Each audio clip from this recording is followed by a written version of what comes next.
Hi guys, this is Patty and welcome back to my YouTube channel. So, we are here at Panera Bread. Today is a Sunday, I don't have work today. And tomorrow also, wala akong work kasi it's Memorial Day.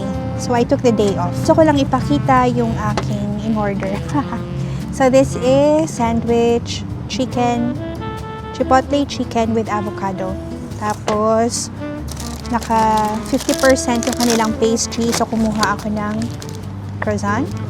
And then, strawberry lemonade. So, naka-ano ako guys, naka-sweater ako kasi medyo malamig pa din ngayon dito. Muulan-ulan. Pero spring na. Pero maulan, kaya nakaka-sad. Pero for this week na darating, mula Tuesday hanggang weekend, mainit na yung panahon. So, excited ako sa weather. Try natin.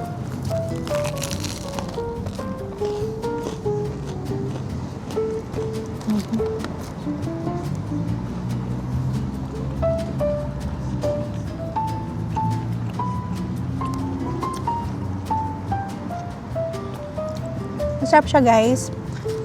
Kasi nung may punta sa facility namin, nagpakain sila. Panera yung pinakain nila sa amin. Mga sandwich, mga salad, mga soup. Sarap.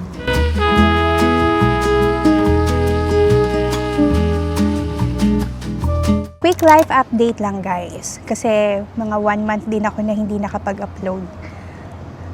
Dahil sobrang daming nangyari. Meron ba kayong napapansin na bago sa akin today? Char. Yeah, nagpagupit ako guys kasi umiinit na. Muulan pa din, medyo malamig minsan, pero may mga araw na mainit. And hindi ko na talaga ma-manage yung aking hair dahil ang haba niya, tapos ang hirap na niyang suklayin guys. Kaya nung nagpagupit ako guys, yung babae na naggupit sa akin, nahihirapan siya na suklayin yung buhok ko. Tapos tumatawa ako, sabi ko, I'm so sorry.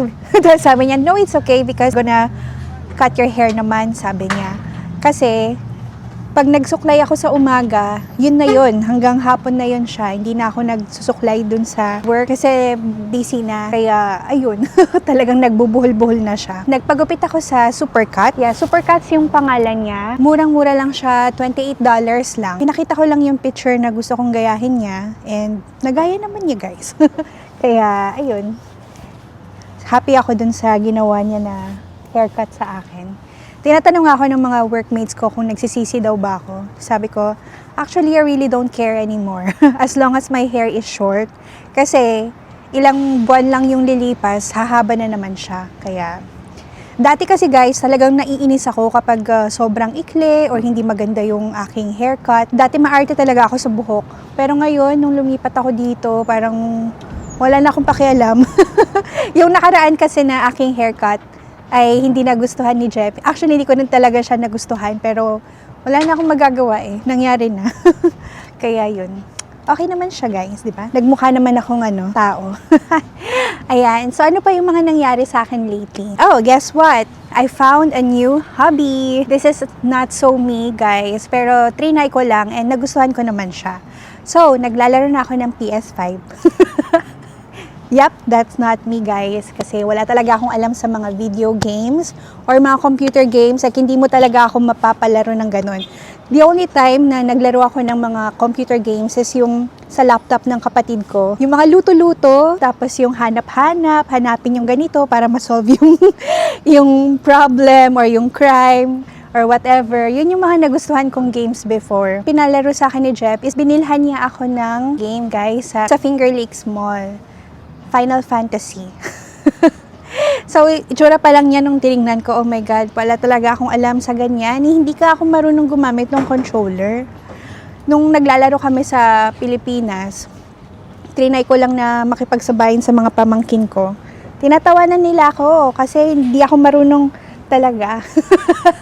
Ayun, sa mga ilang oras kong pinag-aralan yung control. Kasi ang daming mga, alam mo yung buttons, tas kailangan siya na alam mo kung paano mag-move yung tao, ganyan. So, ayun guys. Nagustuhan ko siya kasi meron siyang story. Akala ko kasi pure na laban-laban lang, ganyan. So, may mga storya naman pala siya. And I think love story siya. Sa ngayon hindi pa, pero parang dun sa picture kasi parang love story siya.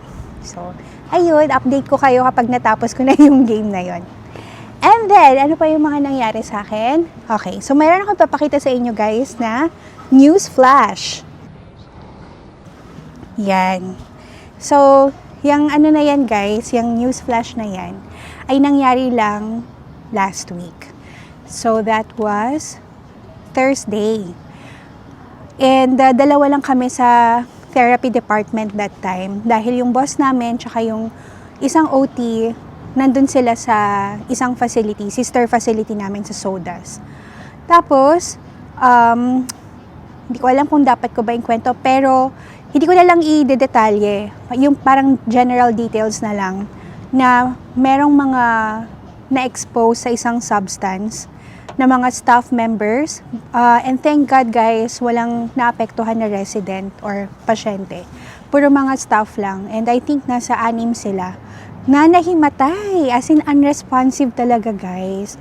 Kahit na external rub sila, anong stimulation yung gawin, hindi talaga sila gumigising or nagre-respond. So, I think tinurukan sila ng Narcan na medication. And nung ni-research ko ano yung Narcan, ano pala talaga siya, pang life-threatening na emergency cases. So, ayun, sobrang nakakatakot siya. Hindi namin alam kung paano siya nangyari. Ini-screen naman kasi yung mga tao na pumapasok. So, I just don't know. At ang daming mga haka-haka, hindi pa rin nila talaga makwento sa amin kung ano yung parang pinaka-substance na yun. So, sabi nung iba, sa ihi daw, tas parang pag na-inhale mo daw, ganyan, tas yung iba naman, hindi. And then, basta, ayun, nakakatakot siya. Naramdaman ko that time is para ako nasa Grey's Anatomy. Or kung nanonood kayo guys ng Dr. Romantic, yung K-drama, parang ganun. I'm just so thankful na hindi naapektuhan yung mga residents. Kasi kung sakali man guys na naapektuhan sila, talagang malulungkot ako. Iniisip ko pa nga lang sabi ko, ay, talagang napamahal na sa akin tong mga residents na to. May mangyari lang sa kanila, iniisip ko pa lang, parang naluluha ako kasi, alam mo na yung iba sa kanila kasi is walang mga families, ganyan. Nagki-care ako sa kanila. Yan. So, okay naman na lahat guys. Hindi pumasok yung mga staff na yun kinabukasan. Pahinga lang sila. Pero sabi naman ng boss namin, everything is fine na. So, ang gusto ko lang sana is ma-identify kung ano yung pinaka-substance para at least kung masolusyonan ba. Kasi hindi lang yung facility namin yung naapektuhan. Meron ding isa pang facility na, pero hindi siya guys nursing home. Isa pang facility. Basta yun. Narinig nyo ba guys ang bagong balita ngayon na talagang ikinagulat ng mga tao na andito sa US, and siguro maybe yung mga PT din or ibang mga nagho-hope na makapunta dito sa US. Ang cute ng car, babe. Cute. Ang nangyari kasi guys is naglabas something na change sa USCIS pagdating sa visa. So if you are on a temporary visa tulad ng student visa, B1, B2 which is tourist visa, at saka H1B. Yan, ang H1B is working visa.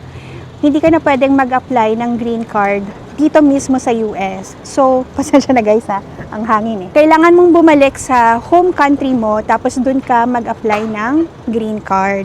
Guys, minsan may retrogression. Hindi ko alam, siguro ngayon current na.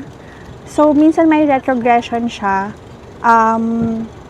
Kailangan mong mag-antay ng ilang taon para maging current yung visa na inaantay mo. Ayan. So, hindi naman ako affected, guys, kasi pumunta na ako. I mean, not affected in a way na pumunta na kasi ako dito na naka-green card. Pero nalulungkot ako para sa mga tao, lalo na dun sa mga naka-working visa, kasi alam ko may mga healthcare workers na naka-working visa. So, instead na dito sila mag-apply diretso ng green card, kailangan pa nilang bumalik. And sa ngayon, isa lang yung alam ko, or dalawa lang yung kilala ko na naka-working visa sa mga kakilala ko na PT. Pero, thank God, na-approve na sila for green card. And yung isa na kaibigan namin, last month lang siya na na-approve. Pero sa mga changes na yun, guys, parang merong fear sa akin na di natin alam, parang bigla-biglang nagbabago ng mga rules, USCIS rules and policies. 1 to 2 years from now, siguro mga next year, ganyan. Pwede na kasi kami mag-apply for citizenship. And alam mo yun, natatakot ako na baka mamaya may bigla na naman silang baguhin, ganyan. Pero hoping for the best na lang and praying na sana maging okay ang lahat. Sabi ko nga kay Jeff naku, kung sakaling may mga pagbabago na naman for applying US citizenship, tas maapektuhan tayo, punta na lang tayo ng Australia or New Zealand or London. So, madami pa namang mga ibang bansa dyan. Pero masakit kasi doon is nag-start na kami ng buhay dito sa US. Malapit na kaming matapos sa agency. So, magsa-start pa lang din talaga yung parang pinaka-life namin. Pero hopefully, nagpe-pray ako kay God na sana maging smooth lang yung process at wala maging aberya. And ang isa pa na life update ko is binitawan ko na yung isa kong part-time job. Yung isa kong per diem, yung malayo, yung paborito ko, binitawan ko na siya. Yeah, so nagbago sila ng management. Dati kasi, meron silang partner na agency na nagsusupply sa kanila ng mga employees. Parang nag-decide na lang sila na hindi na makipag-partner sa kanila. In-house na lang na management. Ibig sabihin, sila na lang mismo yung mag-manage ng kanilang mismong mga employees. Eh, ang sabi nung DOR doon, bababaan yung sweldo ko. Parang from mataas, parang nasa $10 na yung baba niya. Eh, ang layo nun. Hindi siya worth it. Kaya, binitawan ko siya. Tapos, nag-message ako sa kanya. Sabi ko, tama ba? Bukas na yung last day ko. Tapos biglang nag-message ba na, naku, alam mo ba, sabi nila, pwede ka daw namin i-keep sa parehong rate. So, yung rate ko is, yung pa rin naman yung offer nila. Pero kasi, nakausap ko na yung isa kong boss sa isa kong part-time job na sabi ko, kunin ko na lahat ng weekends. Nahiya naman ako na bawiin. And at the same time, para mawala na din yung fear ko sa pagda-drive. Kaya I think okay na din yun. Although, malungkot kasi gusto ko siya na facility. I love the people there. Pero, alam ko naman na meron pang mas okay na darating in the future.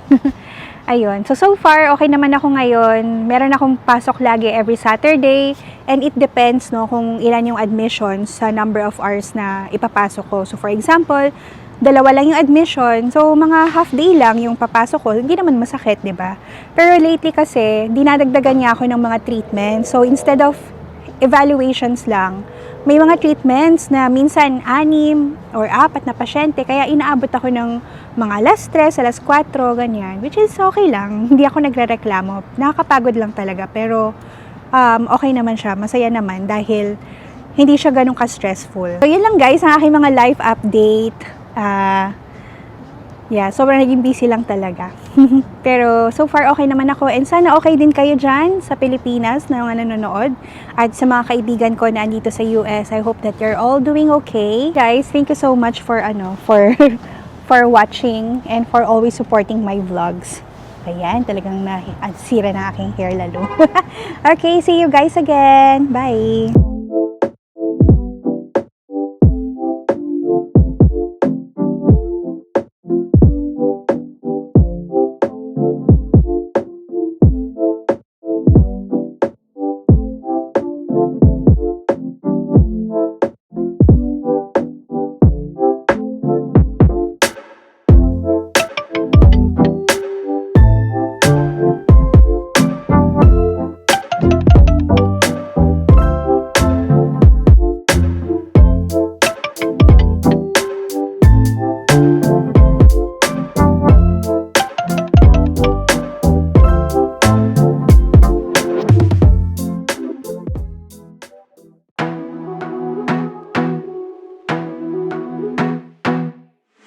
I wanna be a weekend lover.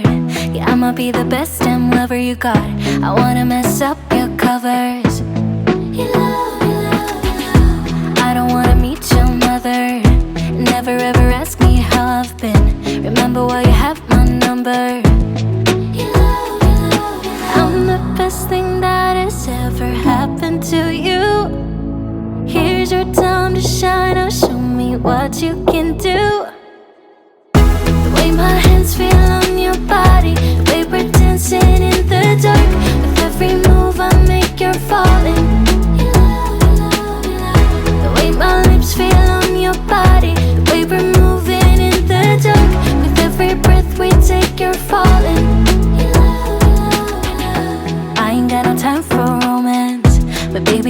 want to lead you on. Not looking for something steady, not ready for that. I'm the best thing that has ever happened to you.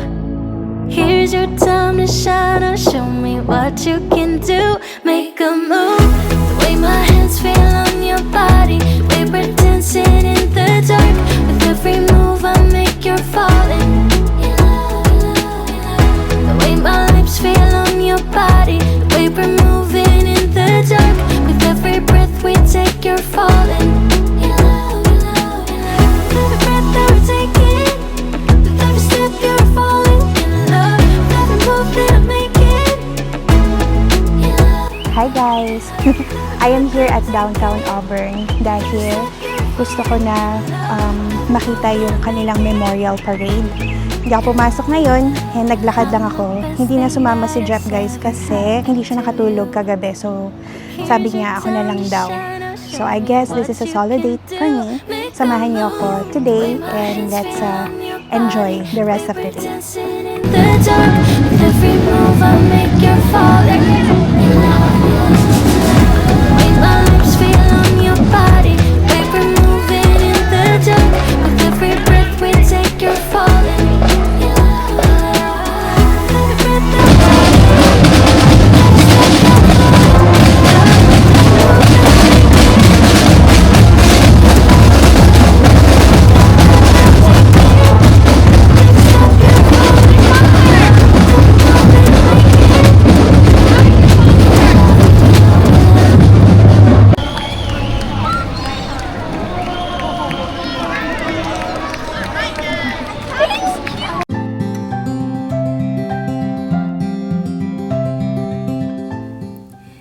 In case you are wondering what my solo date consists of, so it's walking from our house, going to downtown, and going back to our house, which took 20 to 30 minutes walk, the memorial parade, going to the visitor center, book shopping, and brunch at one of the pizza parlors in downtown. So this is a new bookstore, guys. It does not offer the new and all the best-selling books out there, but they offer more of the pre-loved books, which I think is also cool.